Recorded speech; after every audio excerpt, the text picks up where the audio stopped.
pata moja munakimbia pale munakataa. Sasa saa hii mulichezea Raila Odinga na semo mlikuwa mnamchezea na kumbe ndio anaelekea kuwa mwerevu zaidi.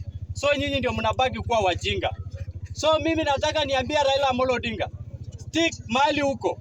Na hiyo kenye tunafanya saa hii ni muhimu sana katika jamhuri yetu ya Kenya, kwa sababu tuko tunapanga Kenya ikae katika mstari mzuri.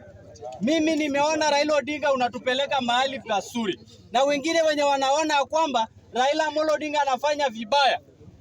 Na kama umechoka na William Samoei Ruto, mimi nimekupatia siku 50, enda ukate passport, uanze kuhama Kenya, utafute Kenya ya kwenu, kwa sababu lazima msoe William Samoei Ruto hadi 2042. Hadi 2042 ndio sasa William Samoei Ruto ataenda Sugoi, aenda kupumzike. Na mkicheza tutaweka tena, tutatafuta Ruto mwingine.